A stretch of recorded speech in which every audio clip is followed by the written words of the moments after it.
Debia Misi, mahasiswa STIE Palu, jurusan akuntansi mata kuliah ekonomi makro. Saya sedikit mau menyampaikan seputar virus COVID-19 atau virus corona dan dampak perekonomian kita saat ini. Dalam beberapa waktu ini kita dihebohkan dengan virus COVID-19 atau lebih dikenal di tengah masyarakat virus corona yang sudah membuat kita tidak bebas melakukan kegiatan kita seperti dulu. Di mana-mana dihantui dengan virus tersebut, belum ditambah dengan informasi-informasi, ada yang benar, ada pula yang hoaks. Kesempatan ini kita perlu memahami apa itu virus corona. Berita halodokter.com menyatakan virus corona atau SARS-CoV-2 adalah virus yang menyerang sistem pernafasan. Penyakit karena infeksi virus ini disebut COVID-19. Virus corona bisa menyebabkan gangguan pada sistem pernafasan, pneumonia akut, sampai kematian.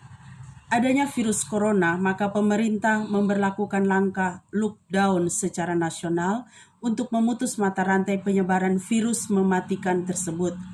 Salah satu resiko yang mungkin terjadi adalah hyperinflasi, sebab stok pangan yang terbatas karena ditutupnya akses impor akan mengakibatkan meningkatnya harga komoditi diiringi merosotnya nilai tukar rupiah.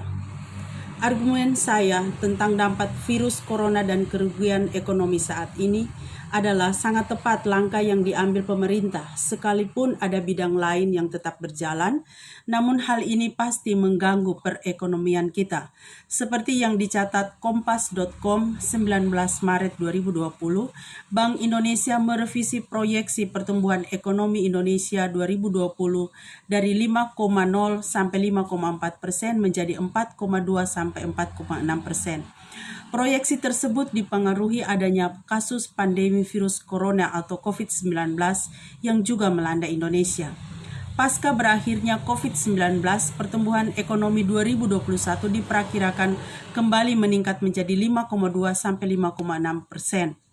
Menurut Gubernur Bank Indonesia, Ferry Warjio, pulihnya perekonomian pada tahun depan dipengaruhi upaya pemerintah memperbaiki iklim investasi melalui rancangan undang-undang Omnibus Law, Cipta Kerja dan Perpajakan.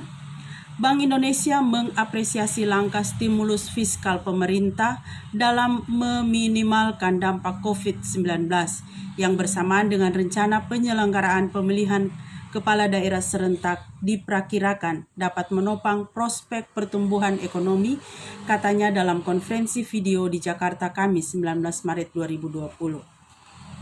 Saya melihat dari pernyataan Bank Indonesia dan juga dapat disimpulkan akan terjadi penurunan yang drastis yang disebabkan kurangnya investor datang ke Indonesia, tutupnya usaha kecil menengah, produksi perusahaan besar yang dibatasi akibat tenaga tidak full masuk atau harus bergantian, bahan yang diperlukan terhambat, tidak berjalannya ekspor impor, larangan keluar rumah membuat kurangnya pembeli dan penjual sehingga dalam tahun ini kita tentu akan menurun pendapatan negara serta akan menambah utang negara.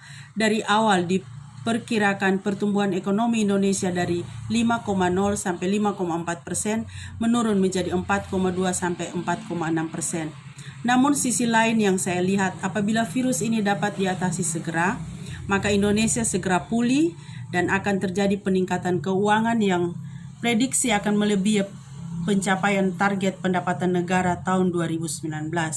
Seperti prediksi Bank Indonesia pasca berakhirnya COVID-19.